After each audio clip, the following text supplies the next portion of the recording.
In 1927, Albert Einstein boarded a train to Solvay in Belgium. His journey would take him to the center of an argument between the greatest collection of scientists assembled this century. By the end of this conference, Einstein had lost a battle, and our understanding of the world had changed forever.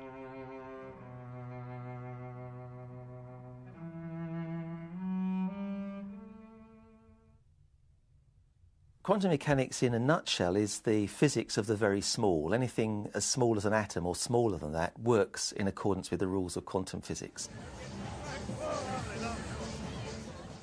And it's a very surprising discovery that the physical world at that scale is totally different in its behaviour and character from the physical world of every day that we experience directly.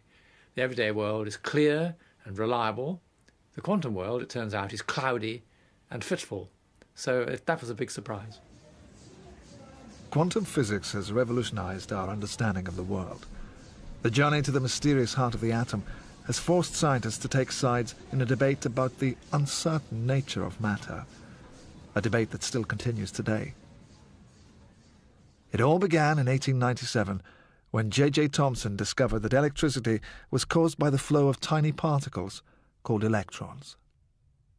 What Thomson decided was that he had found a subatomic particle which is a constituent of all matter. And why is that important? Well, our entire understanding of matter today, normal, ordinary, garden variety matter, why grass is green, why the sky is blue, that understanding is based on how electrons interact inside of atoms. Although Thomson and his colleagues understood the scientific importance of the electron, they didn't see any practical use for it. Could anything at first sight seem more impractical than a body which is so small that its mass is an insignificant fraction of the mass of an atom of hydrogen? They in fact had a toast at one of their annual dinners, which was, to the electron, may it be of no use whatsoever. Now, that's obviously very ironic because the understanding of the electron has led on to tremendous practical applications. This pulling of electrons from atoms isn't done for amusement. The electron particle was to make its first commercial impact in the cutthroat world of the American telephone industry. In 1907, the telephone was already 31 years old. AT&T, the company founded by Alexander Graham Bell, was facing stiff competition from thousands of smaller companies. The race was on to be the first operator to provide a long-distance service between the east and west coast of America. The technology to do that didn't exist. Can you recall the telephone of a generation ago? New York to Denver was the longest call that could be made. The major technological problem that stood in the way of completing a long-distance line was amplification. As an electrical signal travels down a copper wire, it weakens. There's resistance in the copper wire. Eventually, it weakens to the point where there's no longer a usable signal. They needed a way to amplify the signal. Desperate for a solution, AT&T invited anyone with an idea to contact them. One person who did was an independent inventor named Lee DeForest. DeForest in 1906 had invented something called the Audion, the first three-element vacuum tube. He was using it primarily as a detector of radio waves, but he knew also that his device would provide a small amount of amplification. But not nearly enough for AT&T. The Audion amplified the telephone signal by altering the flow of electricity between a metal plate and a wire surrounded by a vacuum. The problem was there was only a partial vacuum inside the Audion. The space between the wire and plate is jam-packed with gyrating air atoms. And to reach the plate, the electrons would have to bump their way through them like midgets in a subway crowd. The solution was to pump out more air. By doing this, the first useful electrical amplifier was born. AT&T used these high vacuum tubes to complete the transcontinental telephone line in 1914. How much is your voice amplified by these repeater stations between New York and San Francisco? You say it. I can't. The figure is 10 with 99 zeros after it. It was only made possible because of J.J. Thomson's earlier discovery that electricity was the flow of tiny particles, electrons. Theoretical physics had a commercial value after all. A lesson not lost on AT&T. The transcontinental telephone line was an important step in knitting the nation together. The other effect it had was to firmly convince leadership at AT&T that bringing science in-house, hiring scientists, engaging them in doing research, was something that was a good business strategy. They set up the Bell Telephone Laboratory. The high vacuum tube, or valve, became the workhorse of a new communications industry. Commercial radio and later television were made possible by the valve amplifier. Yes, sir. If it weren't for these babies, there wouldn't be any radio. At the same time, scientists were wrestling with radical new ideas about how electrons behaved. At the end of the 19th century, it looked as though, essentially, we knew how the physical world behaved. There were the triumphs of Newton, which described how particles behaved and gave you means of calculating what they would do. And then in the 19th century itself, the great achievement was Clerk Maxwell's theory of electromagnetism. That showed that light was a wave-like thing, waves of electromagnetic energy. And really these issues seemed to be settled, and many great physicists thought all that was left was just to tidy up the details, to dot the I's and cross the T's. In the Victorian era, it seemed everything in the physical world was either a lumpy particle, like an electron, or a spread-out wave, like light.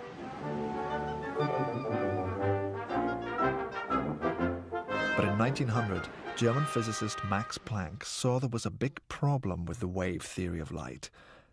Planck was looking at the way light and heat radiates from hot bodies, like a furnace.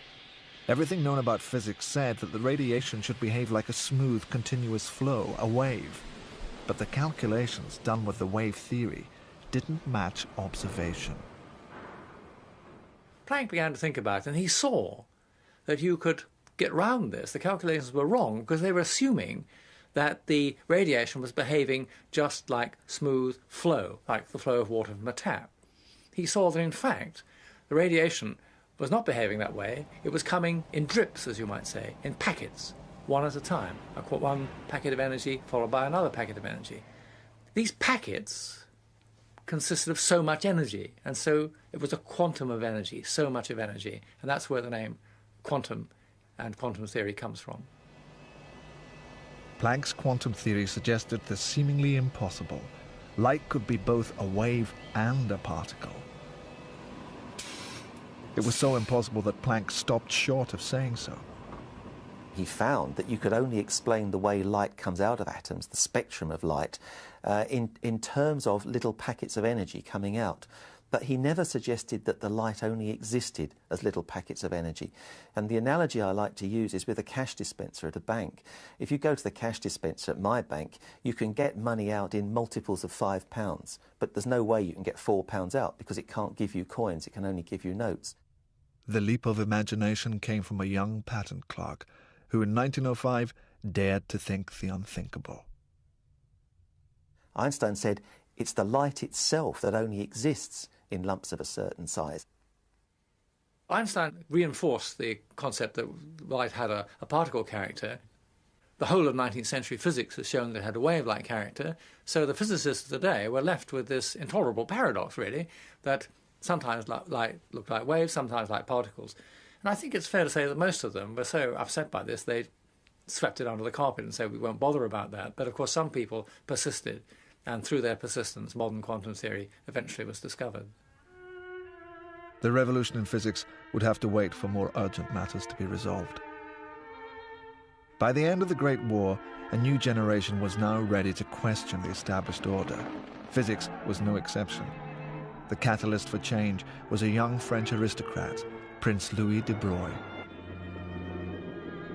Louis de Broglie was a young student in Paris, and he said, OK, light has been found to have this funny behaviour. We thought it was waves, but it turns out sometimes it's also particles. Now, there are lots of things around which we've always thought of as being particles, things like electrons and so on, maybe they sometimes behave like waves. Maybe what's sauce for the goose is sauce for the gander. We think we understand particles. We think we know what things like billiard balls are.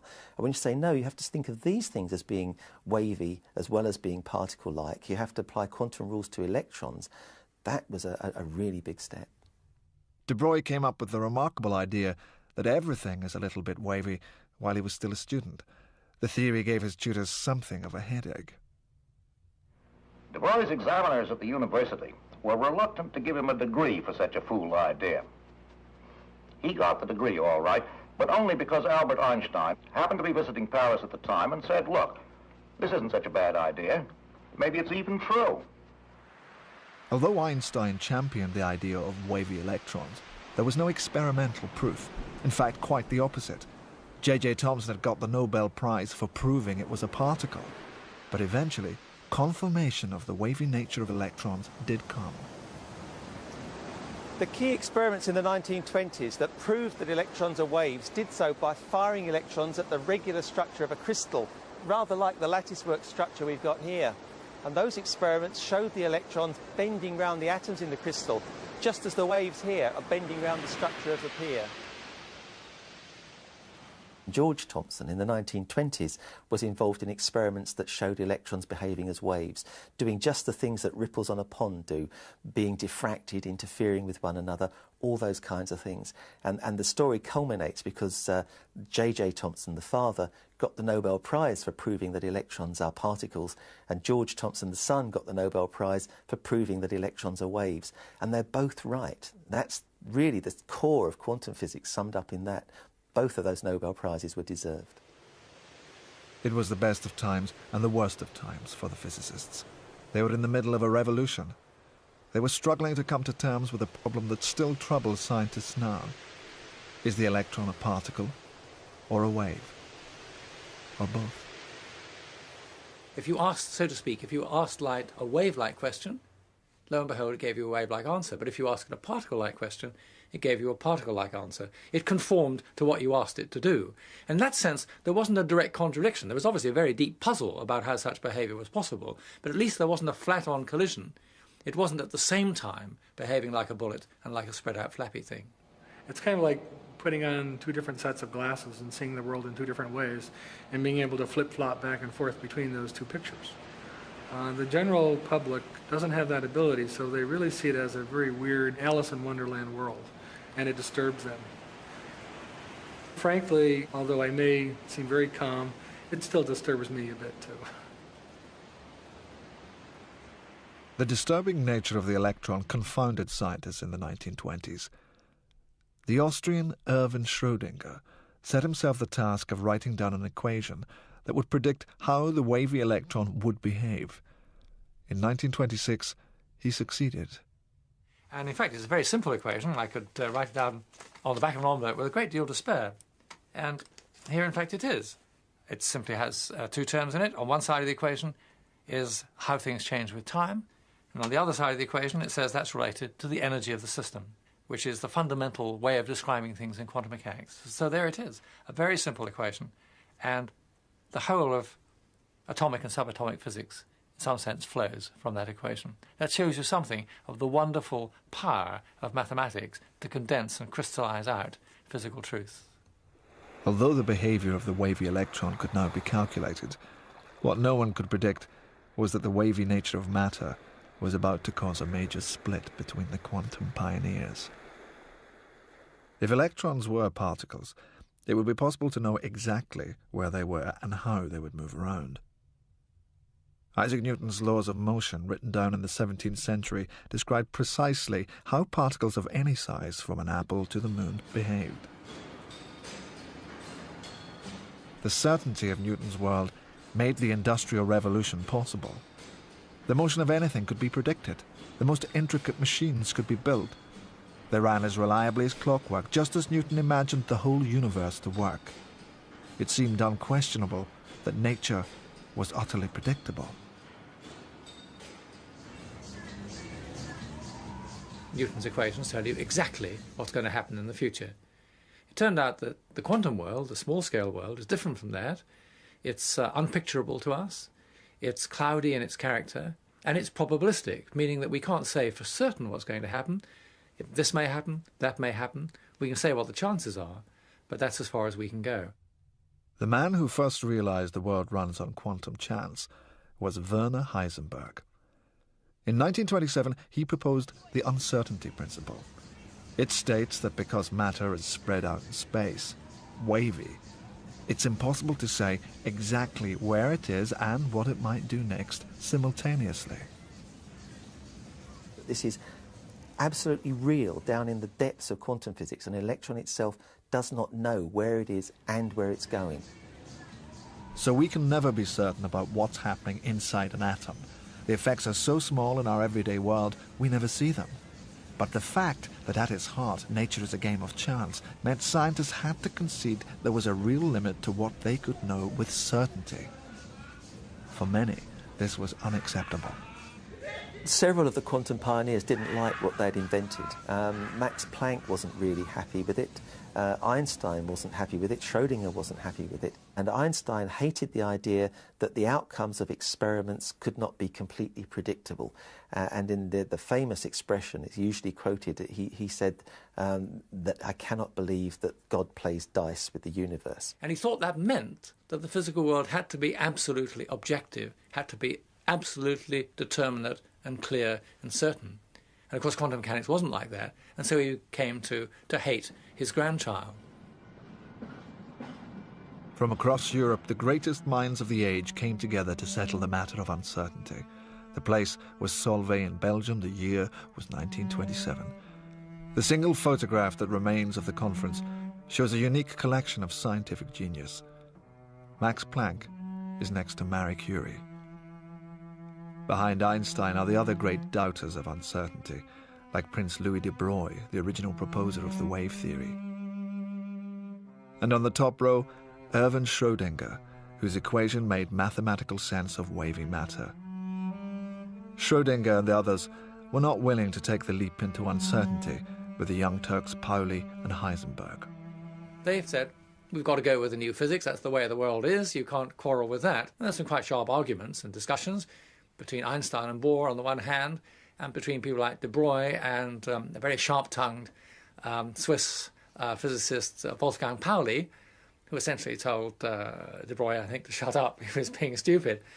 And de Broglie was a sensitive person and didn't like that, and he actually went away and did shut up. So it was a sort of turning point moment in which the young Turks won out over the old guard. He couldn't believe that the outcome of an experiment depended on chance. And that's what led Einstein, for the last 20 years or more of his life, to fight this more or less lone battle against the theory that was taking physics by storm and try to find flaws in it. And he kept trying to invent experiments, thought experiments, imaginary experiments that would prove that quantum physics couldn't be true. And every time he did, people found ways round his thought experiments and found that they didn't prove that at all. And ultimately, perhaps just as well for him, after he'd died, people actually did some of these experiments for real, and every time they found quantum physics is right, probability rules. By the late 1930s, quantum theory had found a new home, as European scientists sought sanctuary from Nazi oppression. So there was this huge shift of science to America. You have this rich country and you have this ability to apply massive technology and money to fundamental problems.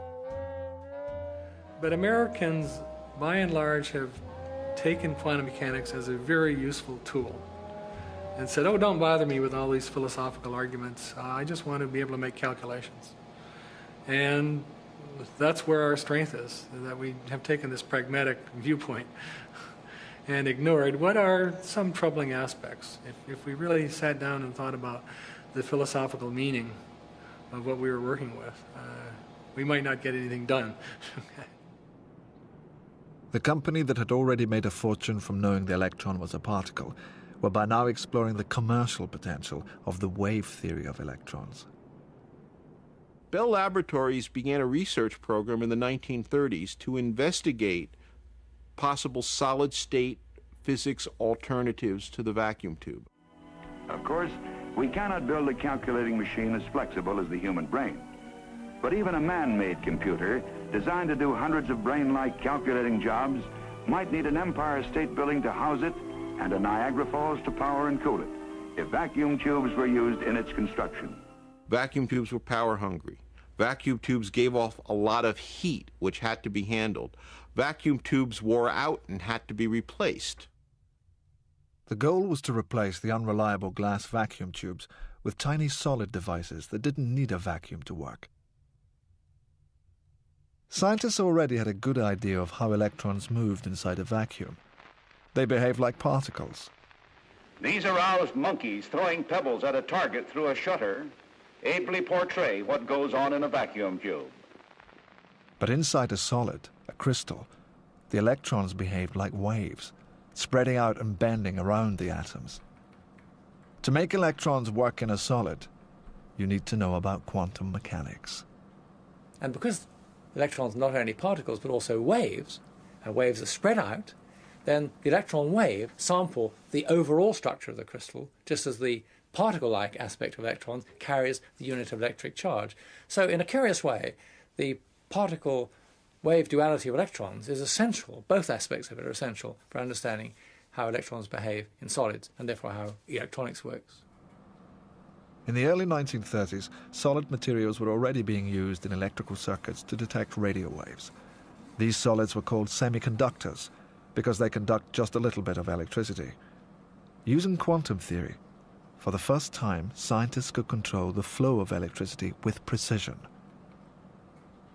In the 1940s, this led to the development of semiconductor technology as a vital war weapon. Semiconductor radar could detect very small features like the conning tower of a submarine. It was this technology that Bell Labs used just after the war to create the modern era of electronics.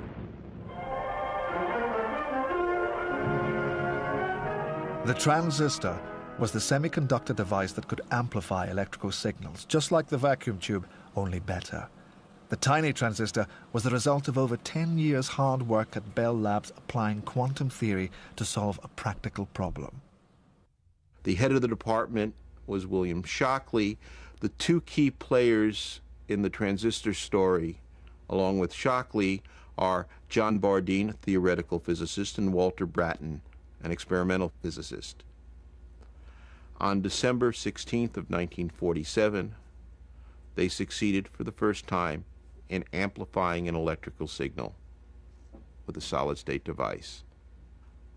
A few days later, on December 23rd, they demonstrated their device to the department head Shockley and to a group of other Bell Lab scientists, and the transistor was born. But it was a lot of hard work, a lot of brilliance on the part of the scientists involved. It was not, oh, what are you going to do at the office today? Oh dear, I'm going to go to the office and invent a transistor. It's a lot harder than that. The payoff was enormous. Through their efforts, you may be able to get music with a flick of your wrist from the so-called Dick Tracy radio. The miniaturization made possible by semiconductors laid the foundation for a new electronics industry. The first transistor took over 10 years to make. Today, 10,000 times more transistors than the population of the Earth are made every day. They're shrunk down to act as the pumps and valves that drive electrons around microchips. It all depends on quantum mechanics and the strange wave-particle nature of the electron. Over 100 years after its discovery, we can actually see what an electron might look like by using the computer technology it created. One of the neatest pictures that sums up the quantum world is the one where a ring of atoms has been made as a little fence. You can see the waves of what used to be thought of as quantum particles sort of filling this quantum corral, as it's called. They can't escape. They're stuck inside there, and the waviness is kind of frozen there and can be photographed. That's something that the quantum pioneers would have loved to see. Schrödinger would have said, way cool, dude. Don Eigler at IBM has used a quantum microscope to make pictures of atomic surfaces. Each step in this picture of a surface is just one atom high. On top of the atoms, the wavy pattern is caused by a sea of electrons. These are just electrons which are trapped in the surface layer, but within the surface layer they're free to move around. These electrons are waves. And the waves, when they move, they sometimes bang into features on our surface, like the step edges or the individual atoms which might be sticking out of the surface. And when a wave bangs into something, it reflects off of that thing. And when you have a reflected wave adding together with the incoming part of the wave, it sets up what we call a standing wave. These are regions where there are large oscillations which are fixed where they are in space, and regions where the oscillations go to zero. I've always felt that the wave function was just a description of a reality. And the reality was deeper. It was a particle. And the wave function was just something mathematical up in a physicist's head. To actually see a physical wave function rippling across the surface is rather disturbing. If I was really honest, I'd probably have to tell you that I need to go back and reassess the way I've pictured the world. Well, I'm probably somewhere in error, or maybe I'm just a heretic. I don't believe in this wave-particle duality mumbo-jumbo. I think it's mostly just the leftover baggage of having started off understanding the world in terms of particles and then being forced because of the quantum revolution to think of the world in terms of waves, and we're stuck with this dualistic way of looking at these very small particles. Don't even think about them as particles. Electrons are waves. And if you think of them in terms of waves, you will always end up with the right answer. Always. The great debate on the nature of the electron and the meaning of the quantum world lingers on today. The success of quantum theory is unquestionable, but its meaning remains for each one of us to understand on our own terms. People sometimes say that quantum mechanics shows that God plays dice. I don't think that's the right way of thinking about it. What I think we should say about it is that the universe is not God's puppet theatre. It isn't under tight divine control. It is allowed in some sense to be itself and to explore itself. And perhaps the openness of quantum theory, the unpredictability of quantum theory, is at the level of atoms and lower, an expression of an openness which I think is in the universe all over. People have a kind of a deep religious need to know truth about the universe, to know how the universe works. That's why they're fascinated by black holes. And quantum mechanics is the most mysterious and exciting part of physics, and so it touches that chord. So it's not just the physics, it's this sort of mystic experience of knowing about ultimate truth. I think that's the appeal.